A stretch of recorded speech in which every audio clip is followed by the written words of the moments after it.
जय हिंद साथियों। कैसे हैं आप सभी लोग। उम्मीद है आप सभी लोग अच्छे होंगे, बढ़िया होंगे और साथ ही साथ अपने अपनी तैयारी को एक मुकम्मल जहां दे रहे होंगे। तो शुरुआत करते हैं आज के सेशन से। आज के सेशन में क्या होने वाला है भाई। आज के सेशन में बहुत ही बड़ी न्यूज है और इसमें आरबीआई ने अपनी एक रिपोर्ट पेश की है और इन्होंने बताया है कि महामारी के दौरान बैंकों में बिना दावे वाली जमा राशि दोगुनी हो गई है और ये पहुंच गए 39,000 करोड़ रुपए से अधिक हो चुकी है। अब इसका क्या मतलब निकाला जा सकता है आपके एग्जाम के पॉइंट ऑफ व्यू से, और साथ ही साथ इसका क्या मतलब निकाला जा सकता है आरबीआई के पॉइंट ऑफ व्यू से, और इसका क्या मतलब निकाला जा सकता है हमारे और आपके जनरल के पॉइंट ऑफ व्यू से। तो शुरुआत करते हैं आज के सेशन से। सबसे पहले यहां पे बात की गई है अनक्लेम्ड बैंक डिपॉजिट की। तो आप सभी लोग को ये तो मालूम होगा ना कि हम लोग जो अपना खाता खुलवाते हैं किसी जनरल पब्लिक सेक्टर बैंक में या किसी शेड्यूल्ड कमर्शियल बैंक में या फिर हम लोग प्राइवेट बैंक में अपना खाता खुलवाते हैं, ठीक है। अगर मान लो अगर एक काम ऐसा हो जाए कि इस बैंक में डिपॉजिट करते करते मेरी याददाश्त खो जाए, मैं अपनी बात कर रहा हूं, मान लीजिए मेरी याददाश्त खो जाए और मुझे मालूम ही ना हो कि मेरे बैंक के अकाउंट में इतने हजार करोड़ रुपए पड़े हुए। हजार करोड़ की छोड़ दो, यहाँ पे लाख रुपए या 100, 150, 200, 300, 500, 1000 रुपया कुछ ऐसे पड़े हुए हैं और मैं भूल गया हूं कि मेरे मेरे बैंक के अकाउंट में कुछ लाख रुपए पड़े हुए हैं। तो ऐसी कंडीशन में आरबीआई क्या कर रहा है। जी हाँ, आरबीआई ने एक सर्वे कराया है और ये सर्वे कराया है पिछले 2022 से सर्वे करा रहा है और रिजर्व बैंक ऑफ इंडिया ढूंढ ढूंढ कर उन लोगों को पैसा दे रहा है जिन लोग गजनी बन गए हैं। जी हाँ, यहाँ पे बात की जा रही है गजनी की।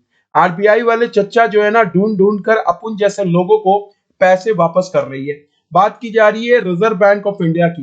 रिजर्व बैंक ऑफ इंडिया ने 2022 में एक उद्गम पोर्टल की शुरुआत की और इस उद्गम पोर्टल की शुरुआत कैसे हुई है। यहाँ पे बेसिक तौर पे एक ऐसे अकाउंट को पहचाना जा रहा है जो पिछले 10 साल तक कोई मतलब ऑपरेट किया ही नहीं गया या कोई ट्रांजेक्शन नहीं किया गया। तो इसको कहा गया है अनक्लेम्ड डिपॉजिट अकाउंट। जैसे मान लीजिए मेरा कोई एक ऐसा बैंक डिपॉजिट अकाउंट है और मैंने पिछले 10 साल पहले उस बैंक अकाउंट को ओपन कराया और मैंने उसमें 5-10 हजार रुपया डाल के मैं भूल गया, गजनी बन गया और मुझे पता ही नहीं कि उसमें 5-10 हजार रुपए है और किसी भी प्रकार का मैं उस बैंक अकाउंट में ट्रांजेक्शन नहीं कर रहा हूं। तो रिजर्व बैंक ऑफ इंडिया और पब्लिक सेक्टर बैंक या जितने भी बैंक है उनको ढूंढ ढूंढ कर क्या कर रही है, अनक्लेम्ड डिपॉजिट में घोषित कर रही है। अब सबसे पहली बात ये होती है कि हमारा अकाउंट इनऑपरेटिव अकाउंट कब बनता है। इनऑपरेटिव अकाउंट कब बनता है, जब 1 साल तक हम अपने बैंक अकाउंट में किसी भी प्रकार का ट्रांजेक्शन नहीं कर रहे हैं। अब ट्रांजेक्शन की डेफिनेशन भी है भाई, सिर्फ हम पैसा डालना और पैसा निकालना ये ट्रांजेक्शन नहीं होता है। ट्रांजेक्शन का मतलब ये होता है कि आप एटलीस्ट एक बार एटीएम मशीन में जाएं, साल में एक बार एटलीस्ट जाएं और मिनी स्टेटमेंट निकाल लें या फिर अपने एटीएम या डेबिट कार्ड के जरिए कोई ऐसे ट्रांजेक्शन कर लें जिससे कि ये बैंक को पता चल जाए कि हाँ भाई आपका ट्रांजेक्शन चल रहा है प्रॉपर तरीके से। तो 1 साल के अंदर किसी भी प्रकार का ट्रांजेक्शन नहीं होता है और किसी भी उनके अकाउंट जो अकाउंट होल्डर के नॉमिनी से कांटेक्ट नहीं हो पाता है तो बैंक उनको क्या कर देता है, इनऑपरेटिव अकाउंट के तौर पे जान कर देता है। साथ ही साथ in case of no replies the bank will send intimate account holder 2 or 3 months prior to treating his inactive account। इसका मतलब ये हो गया कि जो बैंक है, बैंक ने 2 या 3 महीने तक आपको प्रॉपर तरीके से बताते रहेंगे कि भैया आ जाओ अपने बैंक अकाउंट में केवाईसी अपडेट कर लो, नो योर कस्टमर अपडेट कर लो। उसके बाद भी हम लोग बने हुए हैं ढीठ। जी हाँ, हम लोग इतने आलसी हो चुके हैं कि अपने बैंक अकाउंट का केवाईसी भी अपडेट नहीं कर पाते और बैंक एट लास्ट क्या करता है, जब हम केवाईसी अपडेट नहीं करेंगे तो बैंक आपको मान के चलेगा कि हम गजनी बन गए, यानी कि हम अपनी याददाश्त खो चुके हैं। इसका मतलब हमको नहीं मालूम है कि मेरा बैंक अकाउंट में पैसे है भी कि नहीं है, या बैंक है भी कि नहीं है, या बैंक अकाउंट है भी कि नहीं है। तो ये इस तरीके से यहाँ पे 2 साल के लिए अगर किसी भी प्रकार का अकाउंट कंटिन्यूअसली इनएक्टिव अकाउंट होता है तो उसको बाद में डोरमेंट अकाउंट या इनऑपरेटिव अकाउंट कर दिया जाता है। यानी कि आपका किसी भी प्रकार का वैलिड ट्रांजैक्शन 1 साल के लिए नहीं चल रहा है तो उसको इनएक्टिव बैंक अकाउंट कहा जाता है और 2 साल के लिए वैलिड ट्रांजेक्शन आप नहीं कर पा रहे हो तो उसको इनऑपरेटिव या डोरमेंट अकाउंट कहा जाता है। इसके बाद यहाँ पे अनक्लेम डिपॉजिट की कैटेगरी कब आती है, तो no valid transaction for 10 years that is called a unclaimed deposit account. जी हाँ, अगर आप 10 साल तक किसी भी प्रकार का ट्रांजेक्शन नहीं करते हैं तो वो अनक्लेम्ड अकाउंट बन जाता है। अब जरा आंखें फाड़ने वाली रिपोर्ट आई है आरबीआई की तरफ से। आरबीआई ने ये कहा है कि आई पॉपिंग अमाउंट, यानी कि आंख फाड़ने वाली, आंख को चकाचौंध करने वाली, कि हम लोग भारत में कितने अमीर अमीर जैसे लोग हैं जिन्होंने लगभग लगभग अगर देखा जाए तो पिछले 10 सालों में अपना 32,000 करोड़, कितना, 35,000 करोड़, 35,000 करोड़ मतलब को भूल गए। और आरबीआई का जो पीएसयू है यानी कि पब्लिक सेक्टर यूनिट बैंक है, total public sector unit bank कितने हैं, 12 है, जिसमें कि सबसे बड़ा bank state bank of India और 11 नेशनलाइज बैंक है। तो ये 11 नेशनलाइज बैंक और एक स्टेट बैंक ऑफ इंडिया मिलाकर 35,000 करोड़ आरबीआई को दे दिया है। और आरबीआई से कह रहा है कि भाई देखो, इस अकाउंट का कोई अता पता तो चल नहीं रहा है, तो आप ये 35,000 करोड़ अपने पास रखो। अब मुद्दा आता है कि रिजर्व बैंक ऑफ इंडिया इस 35,000 करोड़ का क्या करता है। मुद्दा ये आता है कि 35,000 करोड़ का आरबीआई वेलफेयर फंड में डालता है और एजुकेशन अवेयरनेस में डालता है।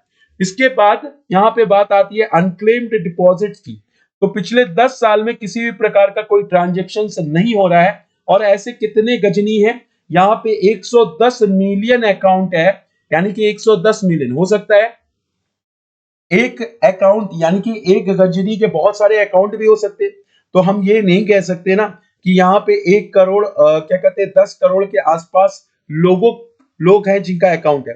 हम ये कह सकते हैं 110 मिलियन अकाउंट है। इसका मतलब मान के चलो कि लगभग लगभग 10 करोड़ लोग हैं जिनका 10 करोड़ अकाउंट है, जिसमें 35,000 करोड़ रखा हुआ है।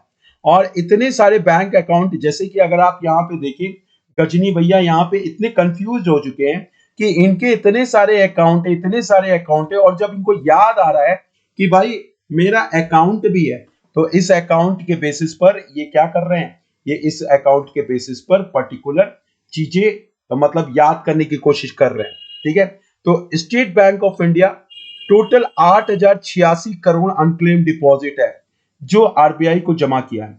यहाँ पे आप देख सकते हैं कि स्टेट बैंक ऑफ इंडिया, अकेले स्टेट बैंक ऑफ इंडिया के पास 8,086 अनक्लेम डिपॉजिट अकाउंट है। पंजाब नेशनल बैंक के पास 5,340 करोड़ है। कैनरा बैंक के पास 4,558 करोड़ है। बैंक ऑफ बड़ौदा के पास 3,904 करोड़ है। तो ये आरबीआई के द्वारा बताया गया। तो भाई अब आप बताइए कि क्या आपका भी कुछ ऐसा अकाउंट है जो पिछले 10 साल में किसी भी प्रकार का ट्रांजैक्शंस नहीं कर रहे। इसके बेसिस पर रिजर्व बैंक ऑफ इंडिया ने ऐसे गजनी टाइप के लोगों को ढूंढना शुरू कर दिया, यानी कि ऐसे बहुत सारे लोग होंगे जिनका अकाउंट 10 साल में कोई ऑपरेट नहीं हो पा रहा है। तो रिजर्व बैंक ऑफ इंडिया ने कहा कि भाई सभी पब्लिक सेक्टर बैंकों से कहा कि देखो भाई, यहाँ पे हम एक पोर्टल बना रहे हैं और इस पोर्टल का नाम है उद्गम पोर्टल। और ये उद्गम पोर्टल को संचालन कौन करेगा, रिजर्व बैंक ऑफ इंडिया की ही एक सब्सिडरी कंपनी है जिसको हम लोग क्या बोलते हैं, रेबिट बोलते हैं। यानी कि सब्सिडरी कंपनी को हम लोग देखें रेबिट, जिसको हम लोग रिजर्व बैंक इंफॉर्मेशन टेक्नोलॉजी और इंडियन फाइनेंशियल टेक्नोलॉजीज एलाइडेड सर्विसेज यानी कि इफ्टास, दो आरबीआई की सब्सिडरीज है। और यही दो सब्सिडरीज क्या कर रही है, उद्गम पोर्टल को चला रही है। और उद्गम पोर्टल में जो बेनामी अकाउंट है, या आप कह सकते हैं लवारिस अकाउंट, एक बहुत ही अच्छा नाम है, इसको हम लोग लवारिस बोलेंगे। अमिताभ बच्चन की एक पिक्चर आई थी लवारिस, तो ये भी एक लवारिस टाइप की अकाउंट है जिसमें 10 साल में किसी भी प्रकार का हिसाब किताब नहीं पता चल रहा है। इसमें बड़े बड़े बैंक शामिल हो चुके हैं, बड़े बड़े प्राइवेट बैंक शामिल हो चुके हैं। साथ ही साथ यहाँ पे रिजर्व बैंक ऑफ इंडिया ने 15 अक्टूबर 2023 से सारे बैंकों को कंपल्शन कर दिया है कि सारे बैंक अपने उद्गम अनक्लेम डिपॉजिट जितने भी अकाउंट होल्डर हैं उनको ढूंढ ढूंढ कर निकालिए, या तो उनका पैसा वापस कीजिए या तो उनके नॉमिनी को पैसा वापस कीजिए। अगर पैसा नहीं हो पा रहा है तो मुझे मेरे पास जमा कर दीजिए। ठीक है, इतना सख्त हो चुका है आरबीआई। तो इस तरीके से आप मुझे ये बताएं कि उद्गम यूपीएससी के 2022-2023 में यहाँ पे उद्गम पोर्टल के बारे में भी क्वेश्चन आ चुका है। अब आपको ये बताना है कमेंट सेक्शन में कि उद्गम पोर्टल का फुल फॉर्म क्या है। ऑप्शन आप सभी लोग के सामने है, ध्यान से देखिए और आंसर बताना शुरू कीजिए। देखिए कि आप लोग कितने एक्टिव हैं अपने उद्गम पोर्टल के बारे में। तो आज के सेशन को फिर हम लोग यहीं पे एंड करते हैं। Thank you, bye bye, take care. सभी लोग सेशन को एक बार लाइक जरूर कर देना, सेशन को अपने अपने दोस्तों तक पहुंचा देना और अपने दोस्तों के मम्मी पापा तक भी पहुंचा देना, उनके मम्मी पापा तक भी पहुंचा देना, जिससे कि उनको भी पता चल जाए कि अगर 10 साल के ऊपर किसी भी प्रकार के बैंक अकाउंट में ट्रांजेक्शन नहीं किया जा रहा है तो वो अनक्लेम डिपॉजिट कहलाएगा, बैंक आपके खाते को बंद कर देगा। तो बंद करने से अच्छा है कि जो रखा हुआ पैसा या तो विड्रॉ कर लो या तो किसी किसी किसी किसी किसी किसी सहायता वाले जिसको सहायता की जरूरत है उनको दे दीजिए, दान कर दीजिए। तो आज के सेशन को फिर हम लोग यहीं पे एंड करते हैं। Thank you, bye bye, take care, जय हिंद, जय भारत।